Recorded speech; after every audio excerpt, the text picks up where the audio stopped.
Kominn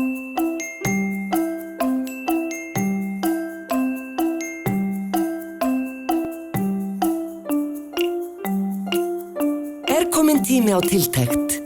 Frábæru Systema geymsluboxin nú fáanleg í Netto. Skemmtilegt skipulag með snjöllum lausnum frá Systema. Netto. Hræsingar og kostakjör.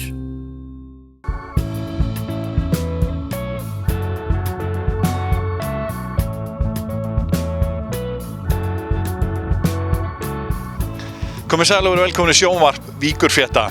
Það syngjandi sveifla á Suðurnesjum, mikið fjör í ferðaþjónustunni og fleiri málaflokkum. Og við komum víða við í þessum þætti.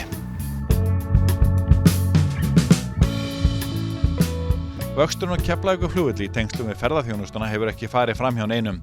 Eitt fyrirtækja sem tengjast ekki Isavia eða Icelandair og hefur vaxið hægt og hljótt en þó mjög hratt undanfarin ár fyrirtækið Airport Associates. Það með margþætta starfsemi á Keflavíkurflugvelli, þjónusta reglulega mörgum tugum flugfélaga, höndlar þúsundir tonna í vöruflutningum og innritar 900.000 farþega árlega. Og hvað þarf marga starfsmenn í svona fyrirtæki? Jú, þeir fara yfir 500 á þessu ári, en það hærri tala en hjá meðalstóru álveri. Fyrirtæki hefur blásið út en eigendur þess hafa lagt áherslu á að nota hagnaðinn í frekari uppbyggingu og það þykir jú líka góður vinnuveitandi.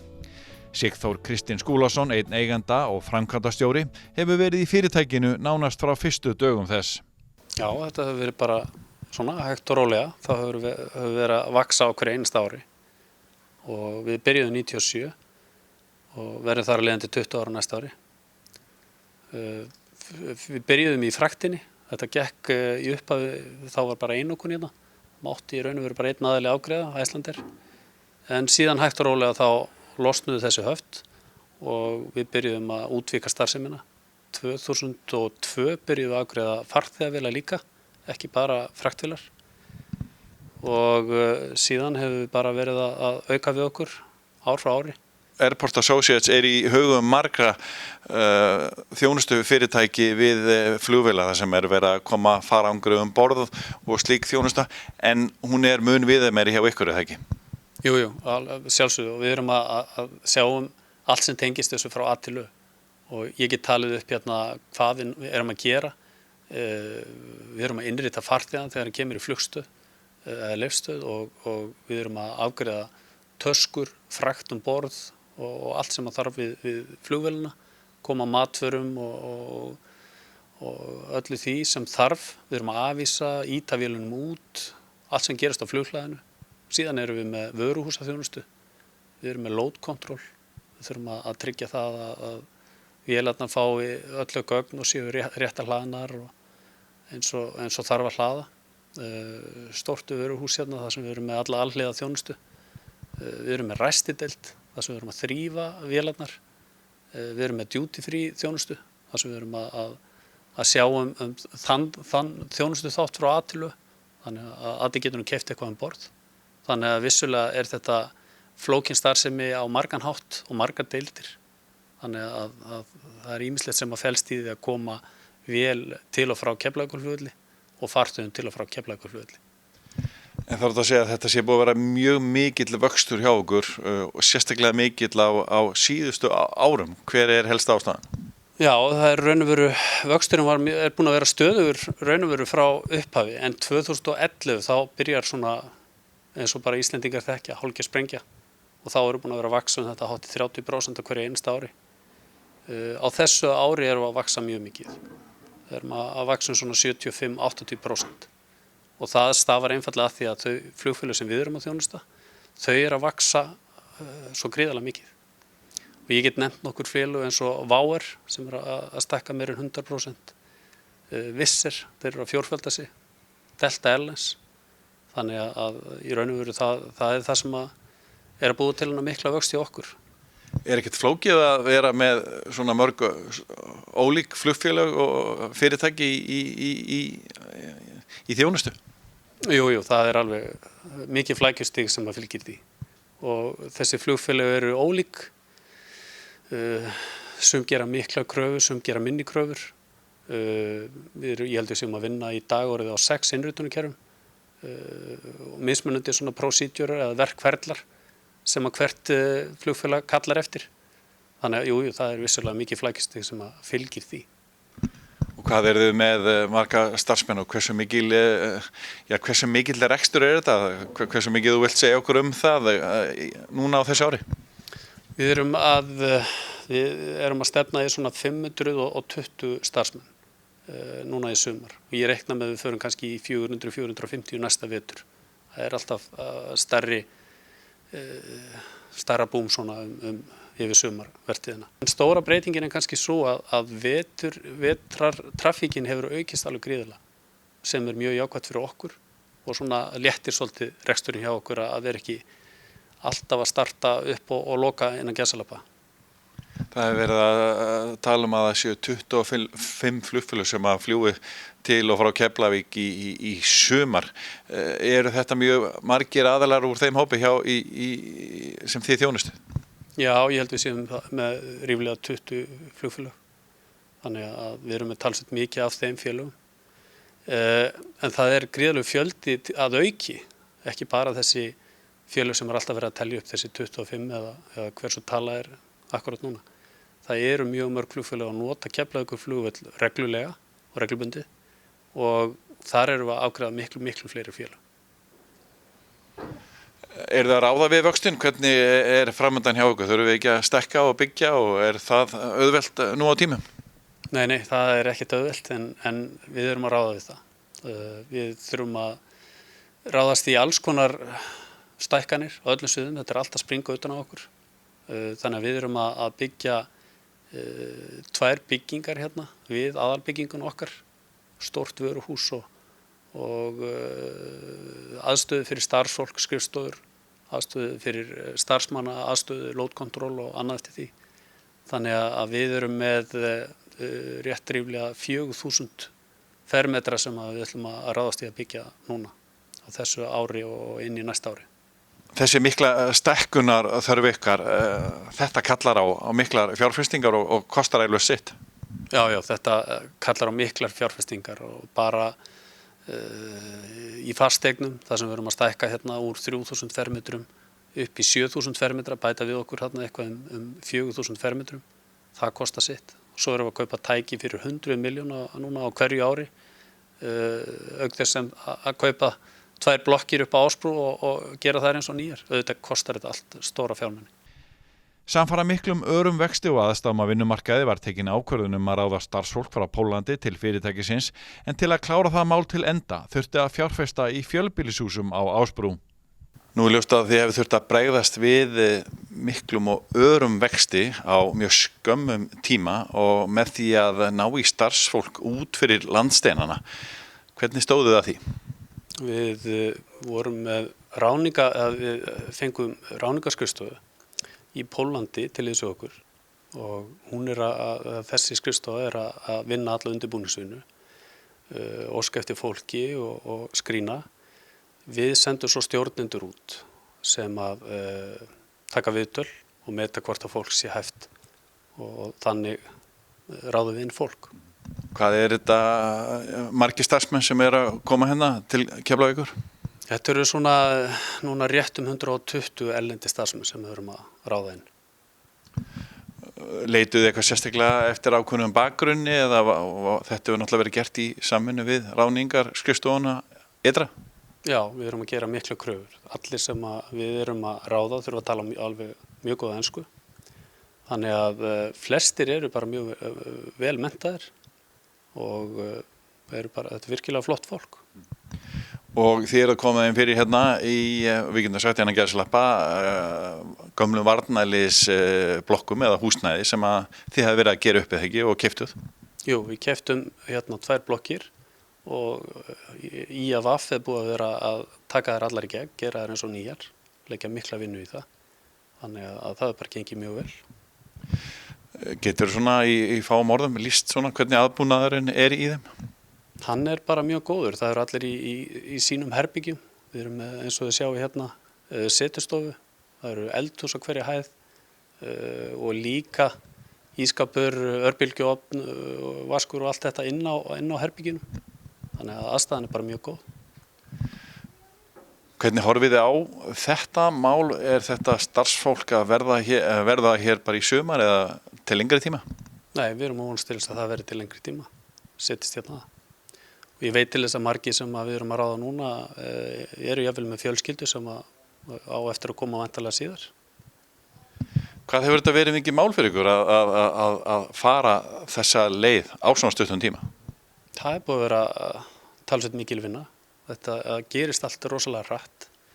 Fyrir hálfu ári þá héldum við að aukningin yrði svona sirka 25-30% eins og hún hefur verið undanfarin ár. En aukningin hjá okkur sirka 75-80%. Þannig að það þarf að breiðast ansi hratt og öfluga við því. Hvernig stendur get ég spurt, hvernig gekk að ráða þetta fólk? Af hverju vill þetta fólk koma hingað? Það náttúrulega bara að leita að betri lífsgæðum og tækifærum. Svona sem dæmi þá erum við að borga kannski 5-6 sinnum hærri laun heldur en að býðst í heimalandinu. Hvernig sjáu þið fyrir ykkur veru þeirra hér? Eru þið aðstoðu eitthvað í að svona aðlagast samfélaginu og hvernig ykkur þjónusta við þetta fólk? Já, það mjög góð þjónusta. Það vel tekið á móti fólkinu, þau eru sótt þegar þau komið hérna til landsins og keyrð hingað upp í blokkir.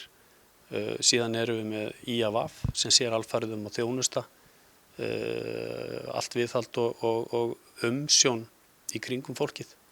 Þannig að það er mjög vel haldið utan fólki sem hér býr. Þannig að þau fá handbók til að vita hvernig þau geta stigið fyrstu skrefin? Já, hvar eru bankar og hvar verslanir og allt eftir því, samgöngur og svoleiðis og svo eru rútusamgöngur þannig að þetta fólk kemst til og frá vinnu. Við getum sagt að þið hefur verið nokkuð heppin að geta komist í húsnæði sem var alltaf því tilbúið fyrir ykkur?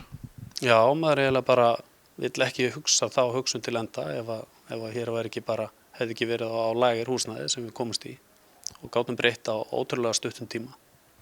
Hvernig munu þið þjónusta íbúana? Þegar komu nýjir íbúar þá erum við með að halda þeim pakka sem segir hvað helst að gera hérna, hvaða búðir eru og hvernig þetta er. Við fundum með þeim hérna vikulega á kvöldin þegar þeir eru ekki á vakt og förum svona yfir helstu atriðin. Við erum að funda með umhverfinu til að hlera svona hvernig það er og þeir eru að gefa okkur góð ráð sem við síðan förum myndið með til krakkana og tölum við þá og ef það kemur eitthvað upp á þá erum við með opið 24 tíma sólarhring mannaða vakt sem hleypur hérna til ef einhver tíni líklega gerir eitthvað þá lögum við þetta til og höldum að þeir bara hringi okkur og konum til 20 mínútur. Í svona rekstri hægt að gera ráð fyrir endalausri aukningu? Hvernig horfið á það þegar þið þurfum að fjárfesta svona mikið? Hvernig hægt að horfa á þetta svona til framtíðar? Við værum ekki að fjárfesta þetta mikið og leggja svona mikið í þetta nema að við tryðum á þessa stækkun og það eru allar spár sem að benda til þess að þetta komi til með að halda áfram. Kannski ekki svona rosalega mikill vöxtur en næstu árin talsveit mikill vöxtur. Á hverju byggirðu það? Bara eins og allir aðrir. Það eru allir hagsmunaaðilar sem eru að spá þessu hvort sem það heita bankar eða Ísavía eða þeir sem að starfa þessum geira. Og ég held að bara Ísland sé ákjósanlegu kostu fyrir það sem að vilja ferðast. Það dregur ekkert úr vinsældum Íslands. Þannig að já, ég hef virkilega trú á þessu. Þannig að starfsemin hér á Keflavíkurflugvelli, hún á bara eftir að halda áfram að stækka á næstu, í náinni framtíð? Já, hún heldur eitthvað áfram að stækka en svo kemur að því að við lendum hálfgerðu stoppi að við þurfum að byggja talsveit mikið við flugstöðuna til þess að það sé að halda áfram að stækka.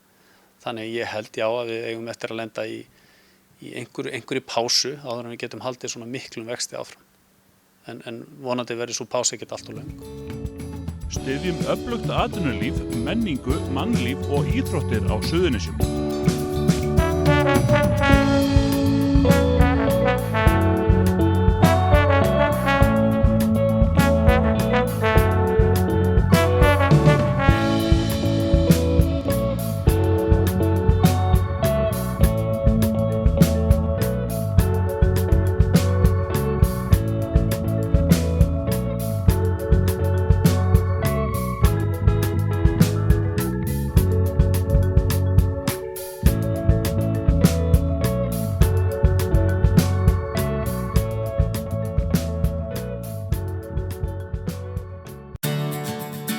Bókaðu bílinn þinn á bílahótel og láttu degra við hann á meðan þú ferðast. Bíllinn bíður þín svo tandur heill við heimkomu, beint fyrir utan. Bílahótel.is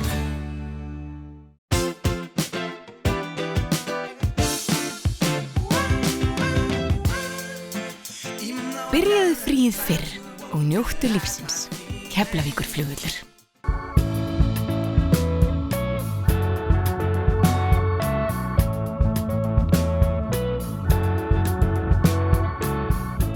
Ellert Eiríksson, fyrsti bæjarstjóri Reykjanesbæjar, var í vikunni útnefndur fyrsti heiðursborgari bæjarfélagsins. Útnefningin fór fram á 500. fundi bæjarstjórnar Reykjanesbæjar. Kjartan Már Kjartansson, bæjarstjóri, afhenti Ellerti blóm og skjal af þessu tilefni.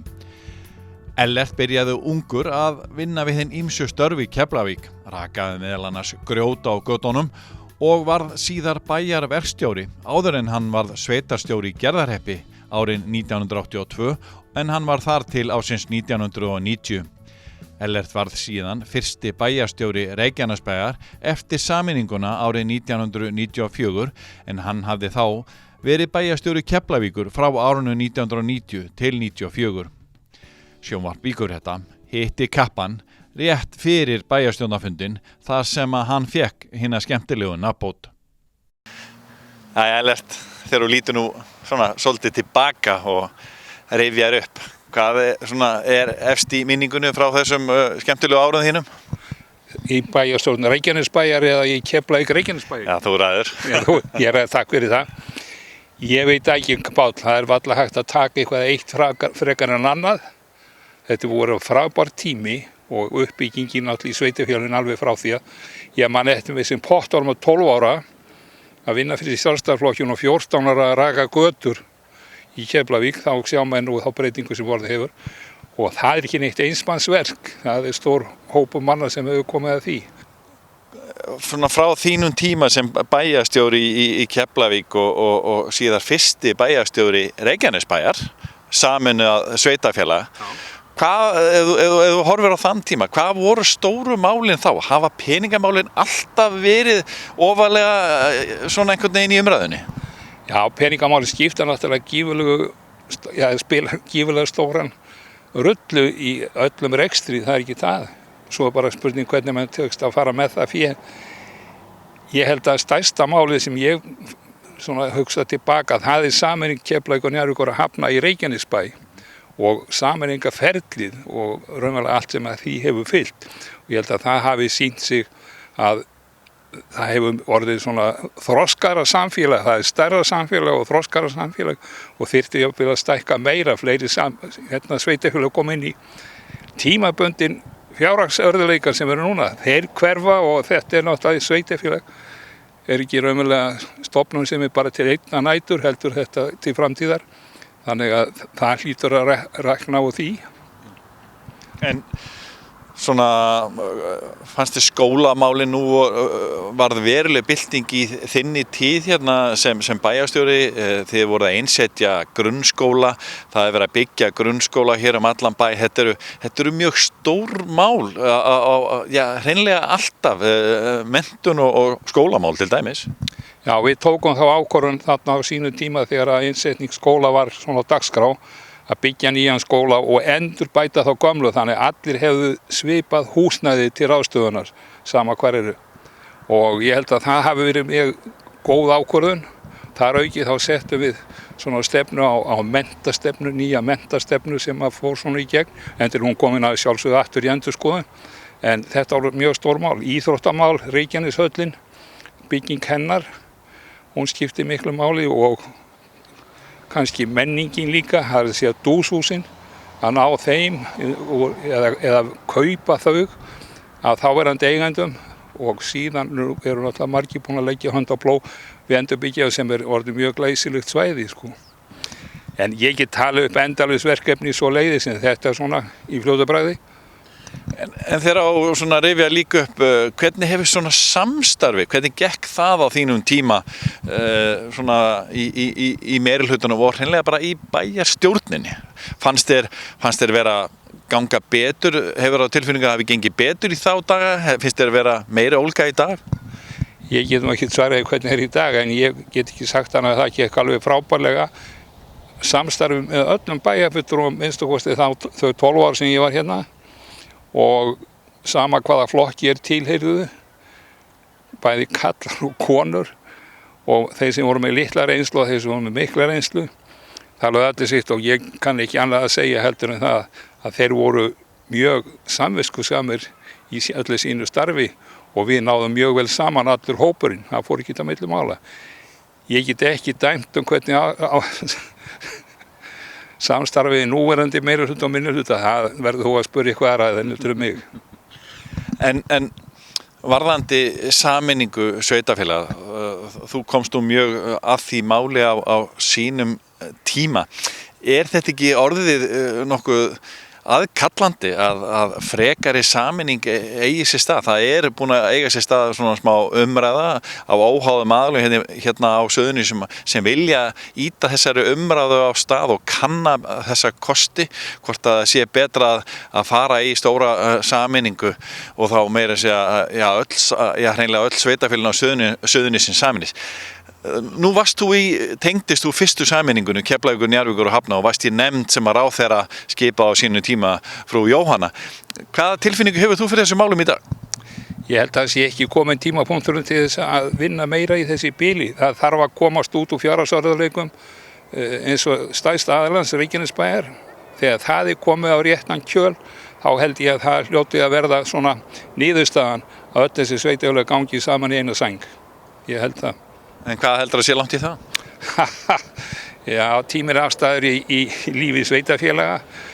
Ég geti nú trú að það mætti vel skoða þetta eftir svona 2 kjörtímabil eftir 8 til 10 ár. Þá held ég að væri tímabært endur skoða. Nú varstu sveitastjóri í Garðinum sem að þá var ekki reyndar orðið bæjarfélag, það var hreppur á sínu tíma.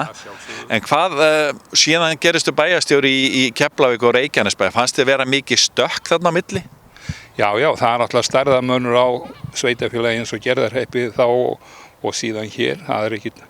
En það eru sömu verkefnin, það eru alltaf bara og sem sveitastjóri í litlu sveitafélagi ertu nær ákvarðanatökun í öllum þessum smá atriðum sem eru hérna starfsmenn sem sinna, sem að bæjarstjóri kannski kemur ekki nálægt, hefur bara yfirsýn og í því liggur svona meginmunurinn.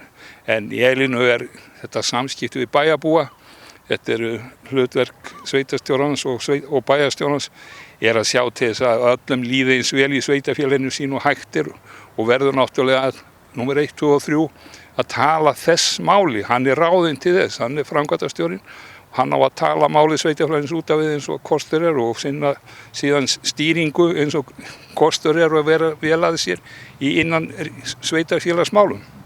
Og Garðurinn gott og mjög gott sveitafélag, fannst. Ég var spurður að því einu sinni sem oftar hvernig væri að vera sveitastjóri í Garðinum. Ég sagði að Garðmenn væru bálvaði djöfelsins þverjausar og þvargarar og það væri gott að vinna með þeim vegna þess að þeir voru alveg eins og ég sjálfur, þannig að það var engin munur þar á. Hvað svona að lokum tenging bæjarstjóra við bæjarbúa? Nú hafa held ég flestir bæjarstjórar hérna, nokkuð langt aftur í tíman. Við erum með viðtalstíma þar sem eru opnir öllum bæjarbúum. Hversu mikilvægt finnst þér sú tenging vera bæjarstjórans við bæjarbúana? Mér fannst það mjög mikilvægt að hafa gott samband við bæjarbúa og hafði viðtalstíma hvaða mánudaga, miðvikudaga, fimmtudaga og föstudaga frá 10 til 12 og það kom mikill fjöldi bæjarbúa í heimsókn og ræddi sín mál og sem bara er besta mál og mér finnst það mjög mikilvægt að hafa svona puttan á púlsinum, hvað að slá í samfélaginu því það kemur þar inn og það má kannski segja það að þetta sé kannski einn mikilvægasti þátturinn að vera vel tengdur. Já, þú ert að fá nafnbótina fyrsti heiðursborgari Reykjanesbæjar og varst reyndar fyrsti bæjarstjórinn. Hvernig leggst það í þig?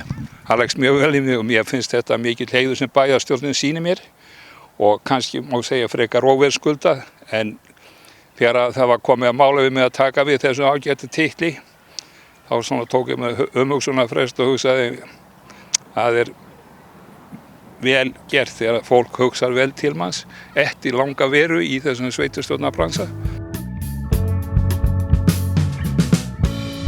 Leiðu þökkum fyrir áhorfið. Minnum við á aðra miðla Víkurfrétta.